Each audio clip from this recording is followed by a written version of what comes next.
আগামী 11ই মে সকাল 11:30টায় সন্ত্রাস বিরোধী রাজু ভাস্কর্যের পাদদেশ থেকে গণতান্ত্রিক ছাত্র জোটের উদ্যোগে পররাষ্ট্র মন্ত্রণালয় অভিমুখে একটি বিক্ষোভ মিছিল অনুষ্ঠিত হবে। মার্কিন যুক্তরাষ্ট্রের সাথে সম্পাদিত দেশবিরোধী বাণিজ্য চুক্তি বাতিলের দাবিতে কর্মসূচি ঘোষণা উপলক্ষে সংবাদ সম্মেলন, মধুর ক্যান্টিন, ঢাকা বিশ্ববিদ্যালয়। অন্তর্বর্তীকালীন সরকার নির্বাচনের মাত্র 3 দিন আগে 9 ফেব্রুয়ারি সাম্রাজ্যবাদী মার্কিন যুক্তরাষ্ট্রের সাথে agreement on reciprocal trade ART নামক একটি বাণিজ্য চুক্তি স্বাক্ষর করেছে। এর মধ্য দিয়ে বাংলাদেশের কৃষিখাত, স্থানীয় শিল্প, অর্থনীতি, নিরাপত্তা ও সার্বভৌমত্বকে হুমকির মুখে ঠেলে দেওয়া হয়েছে। যুক্তরাষ্ট্র তাদের বাণিজ্য ঘাটতি দূর করার অজুহাতে এই চুক্তিতে একতরফাভাবে সুবিধা ও কর্তৃত্ব নিশ্চিত করেছে। চুক্তির শর্ত সাপেক্ষে বাংলাদেশ আমেরিকা থেকে বেশি দামে পণ্য কিনতে বাধ্য থাকবে। বাংলাদেশের উপর শুল্ক ও শুল্ক বহির্ভূত নানান অসম শর্ত চাপিয়ে দেওয়া হয়েছে। এতে দেশের পোলট্রি, ডেইরি, ওষুধ শিল্প, কৃষি ও শিল্প খাত ক্ষতিগ্রস্ত হবে। এছাড়া আমেরিকা থেকে সামরিক অস্ত্র কিনতেও বাধ্য থাকবে বাংলাদেশ। এই বাণিজ্য চুক্তির মাধ্যমে কার্যত দেশের অর্থনীতি, বাণিজ্য, এমনকি পররাষ্ট্রনীতির ওপর যুক্তরাষ্ট্রের নিরঙ্কুশ আধিপত্য স্থাপিত হবে। বাংলাদেশকে যুক্তরাষ্ট্রের ভূ রাজনৈতিক প্রকল্পের ফাঁদে ফেলা হয়েছে। তৃতীয় কোনো দেশের সঙ্গে কূটনৈতিক বা বাণিজ্যিক সম্পর্ক তৈরির ক্ষেত্রে বাংলাদেশের উপর নানান নিষেধাজ্ঞা চাপিয়ে দেওয়া হয়েছে। এক কথায় এই চুক্তি জাতীয় স্বার্থবিরোধী এবং বাংলাদেশের স্বাধীনতা, সার্বভৌমত্ব লঙ্ঘনকারী একটি চুক্তি।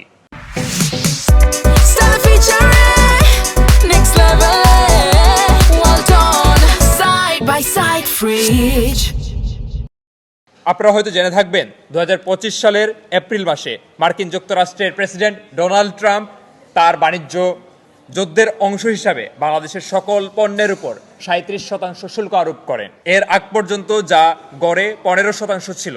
নতুন এই শুল্ক আরোপের ফলে পোশাক রপ্তানি ব্যবসায়ীদের মধ্যে সংখ্যা সৃষ্টি হয়। এরপর থেকেই সরকার এবং ব্যবসায়ীরা তাদের ব্যবসার স্বার্থে যে কোনো মূল্যে আমেরিকার সাথে সমঝোতায় পৌঁছাতে চান।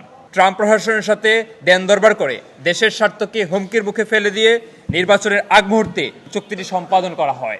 এই চুক্তির ফলে আমেরিকা তার শুল্ক কমিয়ে 19% শুল্ক করেছে, কিন্তু বিনিময়ে দীর্ঘস্থায়ীভাবে বাংলাদেশকে নানান শর্তে জিম্মি করেছে। বাংলাদেশে চুক্তি স্বাক্ষরের মাধ্যমে জাতীয় স্বার্থবিরোধী সকল শর্তে সম্মতি দিয়েছে। এই চুক্তির শর্ত অনুযায়ী বাংলাদেশকে আমেরিকার কাছ থেকে সামরিক সরঞ্জাম কিনতে বাধ্য। আমেরিকার সঙ্গে বৈরী সম্পর্ক আছে এমন কোনো দেশ থেকে নতুন করে জ্বালানি আমদানি করতে পারবে না। বাংলাদেশ চীন বা রাশিয়ার মতন দেশের সঙ্গে কোনো অর্থনৈতিক চুক্তি করলে আমেরিকা শাস্তিমূলক শুল্ক আরোপ করার অধিকারও রাখবে। আমেরিকা অন্য কোনো দেশের বিরুদ্ধে সীমান্ত বা বাণিজ্যিক পদক্ষেপ নিলে বাংলাদেশকেও পরিপূরক নীতিমালা গ্রহণ করতে হবে। চুক্তির শর্ত অনুযায়ী বাংলাদেশকে আগামী 15 বছরে $15 মিলিয়ন জ্বালানি LNG, 15টি বোয়িং বিমান, প্রতি বছর $3.5 বিলিয়ন কৃষি পণ্য যেমন গম, সয়াবিন, গরুর মাংস ইত্যাদি কিনতে হবে। আমেরিকার প্রায় 6,710টি পণ্যের উপর বিনা শুল্কে আমদানি করতে হবে, যা স্থানীয় শিল্পের জন্য হুমকি স্বরূপ। তারা ক্ষমতা গ্রহণ করে চট্টগ্রাম বন্দরের New Mooring terminal, Laldia Pangaon terminal ইজারা দেওয়ার উদ্যোগ নিয়েছে। মায়ানমারের মানবিক করিডোর দেওয়ার নামে দেশকে আন্তদেশীয় যুদ্ধের দিকে ঠেলে দিতে চেয়েছে জনগণ। বিশেষত বামপন্থীদের আন্দোলনের চাপে কিছু সিদ্ধান্ত তারা বাস্তবায়ন করতে পারেনি। সর্বশেষ নির্বাচনের আগ মুহূর্তে তড়িঘড়ি করে এই গণবিরোধী চুক্তি করেছে। বামপন্থী ও দেশপ্রেমিক জনগণ এই চুক্তি বাতিলের দাবিতে আন্দোলন করছে। বিএনপি সরকার এই চুক্তি বাতিলের কোনো পদক্ষেপ এখনও গ্রহণ করেনি। উল্টো চুক্তি বাস্তবায়ন হবার আগেই রাশিয়া থেকে তেল আমদানির জন্য আমেরিকার অনুমতি চেয়েছিল। কৃষি ও শিল্প খাত ধ্বংসকারী, জনস্বার্থ বিরোধী ও সার্বভৌমত্ব ধ্বংসকারী এই চুক্তি বাতিলের দাবিতে আগামী 11ই মে সকাল 11:30টায় রাজু ভাস্কর্যের পাদদেশ থেকে গণতান্ত্রিক ছাত্র জোটের উদ্যোগে পররাষ্ট্র মন্ত্রণালয়ের অভিমুখে বিক্ষোভ মিছিল অনুষ্ঠিত হবে।